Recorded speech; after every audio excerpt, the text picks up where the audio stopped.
আপনি কি কখনো এরকম অবস্থায় পড়েছেন যেখানে মনে হয়েছে সব শেষ, আমার দ্বারা আর কিছু হবে না?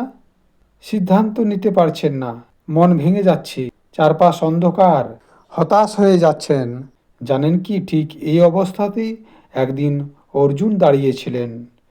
কুরুক্ষেত্রের যুদ্ধক্ষেত্রে নিজের আপনজনদের সামনে দাঁড়িয়ে তিনি ভেঙে পড়েছিলেন। হাত থেকে গণ্ডি পড়ে গিয়েছিল, তার মন অত্যন্ত দুর্বল হয়ে গিয়েছিল। আর ঠিক তখনই ভগবান শ্রীকৃষ্ণ এমন এক শিক্ষা দিলেন যা শুধু অর্জুনকে নয়, আজ আমাদের জীবনকেও বদলে দিতে পারে।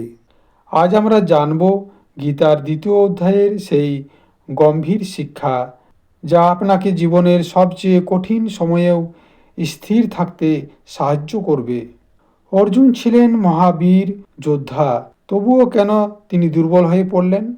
কারণ এটা বাস্তব সত্য যে সংকট এলে শক্ত মানুষও কেঁপে ওঠে। আজ আমাদের যুদ্ধক্ষেত্র হলো আলাদা, পরীক্ষার চাপ, ক্যারিয়ারের ভয়, সম্পর্কের সমস্যা, পারিবারিক দায়িত্ব ইত্যাদি। অর্জুন যেমন বলেছিলেন, আমি যুদ্ধ করব না, আমরাও অনেক সময় বলি, আমি পারবো না, আমার দ্বারা সম্ভব নয়। কিন্তু এখানেই শুরু হয় গীতার প্রকৃত শিক্ষা।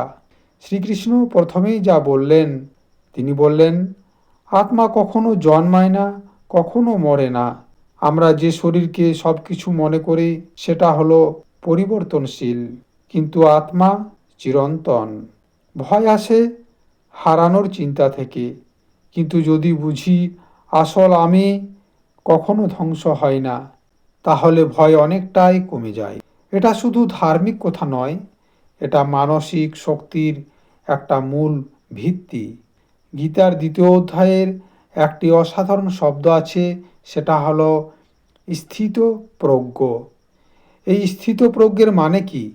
যিনি সুখে উচ্ছ্বসিত হন না, অত্যন্ত দুঃখেও ভেঙে পড়েন না, যিনি প্রশংসায় অহংকারী হন না, সমালোচনায় দুর্বল হন না। ভাবেন তো, যদি পরীক্ষায় ফেল করে যান, আপনি কি পুরোপুরি ভেঙে পড়বেন? নাকি ভাববেন এটা সাময়িক, আমি আবার চেষ্টা করব? এই মানসিক শক্তিটাই হলো স্থিতপ্রজ্ঞ হওয়া। শ্রীকৃষ্ণ বলেছেন, তোমার কর্তব্য তুমি করো, কিন্তু ফলের প্রতি তুমি আসক্ত হইও না, কারণ ফল তোমার হাতে নয়, কিন্তু চেষ্টা সম্পূর্ণ তোমার নিজের হাতে। আমাদের প্রতিদিন 3টি মূল বিষয় যা অনুশীলন করা উচিত, তা হলো, প্রথমত প্রতিদিন 5 মিনিট শান্ত হয়ে বসে নিজের নিঃশ্বাসের দিকে মন দেওয়া। দ্বিতীয়ত, কোনো সমস্যায় পড়লে নিজেকে জিজ্ঞেস করুন, এটা কি স্থায়ী? তৃতীয়ত, নিজের কর্তব্য ঠিকভাবে করুন, কিন্তু ফল নিয়ে অতিরিক্ত দুশ্চিন্তা করবেন না। দেখবেন ধীরে ধীরে আপনার মন স্থির হয়ে যাচ্ছে। কুরুক্ষেত্রের যুদ্ধক্ষেত্র শুধু একটা যুদ্ধই ছিল না, এটা ছিল জীবনের একটা প্রতীক। আজ আপনাদের জীবনেও যুদ্ধ আছে, কিন্তু মনে রাখবেন, যদি অর্জুন ভেঙে পড়েও পুনরায় উঠতে পারে, তাহলে আপনিও পারবেন। গীতার শিক্ষা শুধু পড়ার জন্য নয়, জীবনে প্রয়োগ করার জন্য। আসুন আমরা এই বিষয়টিকে আরও গভীরতার সাথে জানি। অর্জুনের দুঃখ ও বিভ্রান্তি বোঝার জন্য আমাদের যেতে হবে কুরুক্ষেত্রের সেই মুহূর্তে, যেখানে এক মহাবীর যোদ্ধা হঠাৎ ভেঙে পড়লেন। আর এই ঘটনাটি বর্ণিত রয়েছে ভাগবত গীতার 1ম অধ্যায়ে। অর্জুন যখন যুদ্ধের জন্য প্রস্তুত, তখন তিনি শ্রীকৃষ্ণকে বললেন রথটি উভয় পক্ষের সেনাদের মাঝখানে নিয়ে যেতে। তিনি দেখতে চান কার বিরুদ্ধে তাকে যুদ্ধ করতে হবে। কিন্তু সামনে তাকিয়ে তিনি যা দেখলেন, সেটি তার হৃদয় কাঁপার মতো। তিনি দেখলেন সামনে দাঁড়িয়ে রয়েছে পিতামহ ভীষ্ম, গুরু দ্রোণাচার্য, ভাই বন্ধু, আত্মীয় স্বজন। এই যুদ্ধ আর শুধু রাজ্যের জন্য রইল না, এটা হয়ে গেল নিজের প্রিয়জনদের বিরুদ্ধে যুদ্ধ। অর্জুনের সমস্ত শরীর কাঁপতে লাগলো। তিনি বললেন, আমার হাত থেকে গান্ডীব ধনুষ পড়ে যাচ্ছে, শরীর শুষ্ক হয়ে যাচ্ছে, মন বিভ্রান্ত হয়ে যাচ্ছে। তিনি আর যুদ্ধ করতে চান না। তিনি ভাবলেন, এই যুদ্ধে জিতেও যদি আপনজনদের হারাতে হয়, তাহলে সেই জয় কিসের? এখানেই দেখা যায় তার গভীর মানবিক দিক। তিনি নিষ্ঠুর হতে পারেননি। অর্জুনের বিভ্রান্তির মূলত তিনটি কারণ ছিল।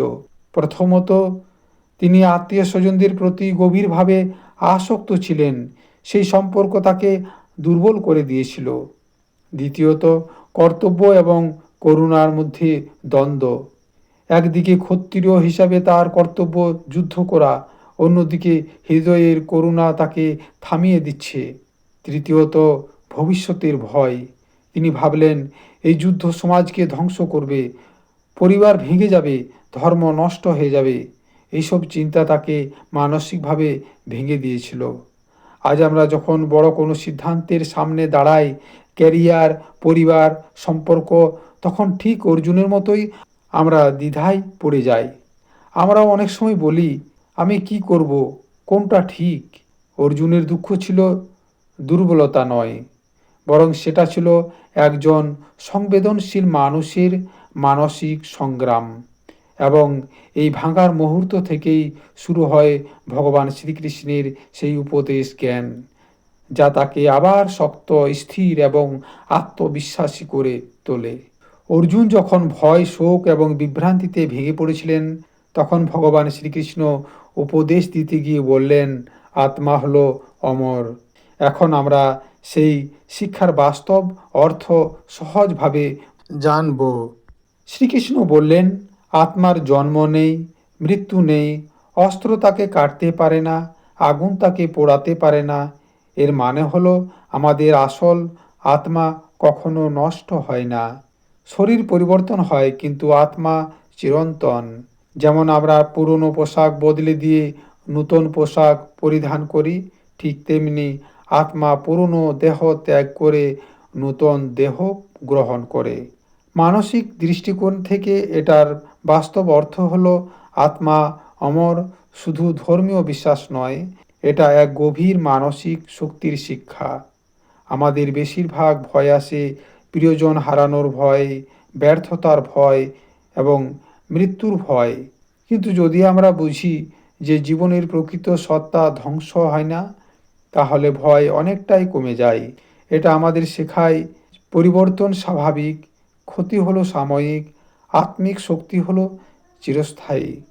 অর্জুন ভাবছিলেন, আমি যদি যুদ্ধ করি সবাই মারা যাবে।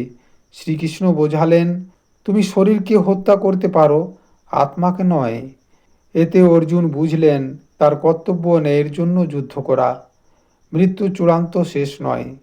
আত্মা অমর মানে দুঃখ স্থায়ী নয়, ব্যর্থতা শেষ কথা নয়। জীবনের প্রতিটি পরিবর্তন এক নূতন অধ্যায়। যদি পরীক্ষায় ফেল করে যান, আপনার মূল্য কমে যাবে না। যদি কেউ আপনাকে ছেড়ে যায়, আপনার অস্তিত্ব শেষ হয়ে যায় না।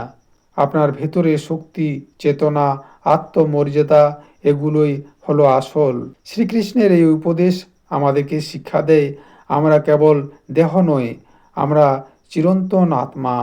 যখন এই সত্য হৃদয়ে বসে যায়, তখন ভয় কমে যায়, মন স্থির হয়ে যায়, আর জীবনকে নূতন দৃষ্টিতে দেখা যায়। স্থিতপ্রজ্ঞর প্রকৃত অর্থ হল, স্থিতপ্রজ্ঞ মানুষ সুখে উচ্ছ্বসিত হয়ে নিজের নিয়ন্ত্রণ হারান না, আবার দুঃখে ভেঙেও পড়েন না। জীবনে ভালো কিছু ঘটলে তিনি কৃতজ্ঞ থাকেন, খারাপ কিছু ঘটলে ধৈর্য ধরে রাখেন, কারণ তিনি জানেন সব কিছুই পরিবর্তনশীল। তিনি অপ্রয়োজনীয় কামনা বাসনায় ভেসে যান না, মনের উপর ওনার নিয়ন্ত্রণ থাকে।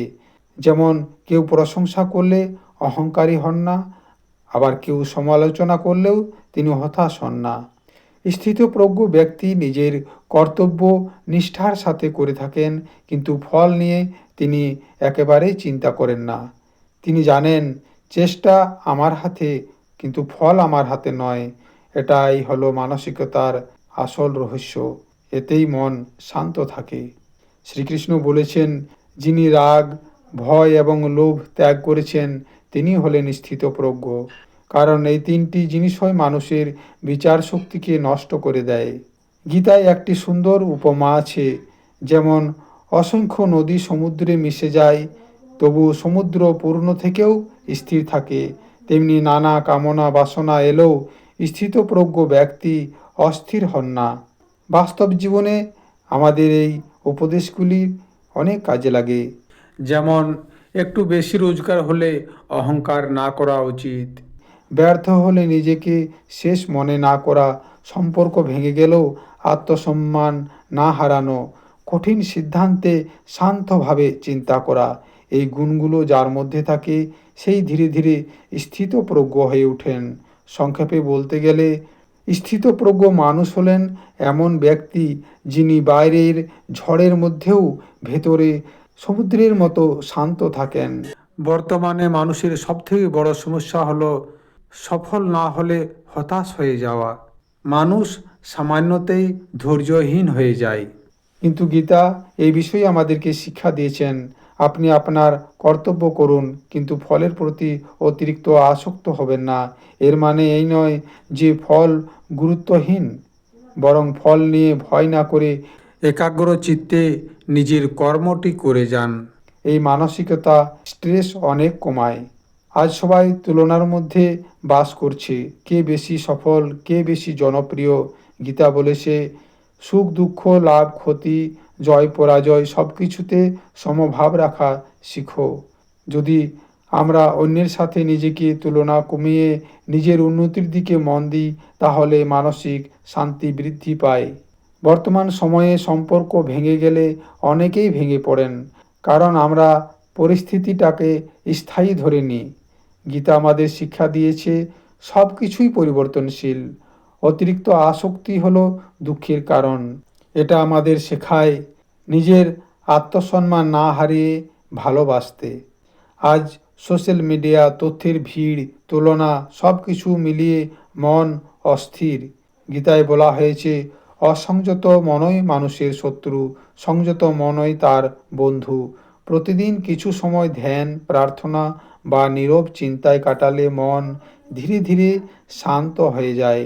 আমরা ব্যর্থতাকে জীবনের শেষ মনে করি, কিন্তু গীতা আমাদের শিক্ষা দেয় আপনার প্রকৃত সত্তা চিরন্তন, শক্তিশালী। ব্যর্থতা হলো সাময়িক, আপনার ভেতরে শক্তি হলো স্থায়ী। কুরুক্ষেত্রে যুদ্ধক্ষেত্র ছিল একটা প্রতীক, আজ আমাদের যুদ্ধক্ষেত্র হলো পরীক্ষা, ক্যারিয়ার, সম্পর্ক, আত্মবিশ্বাস। যদি ভিডিওটি ভালো লাগে লাইক ও শেয়ার করবেন আর কমেন্টসে লিখে জানাবেন আপনার জীবনের সবচেয়ে বড় সংকটটা কী। পরবর্তী ভিডিওতে আমরা গীতার আরেকটি গভীর শিক্ষা বিষয়ে জানব। ওম শান্তি।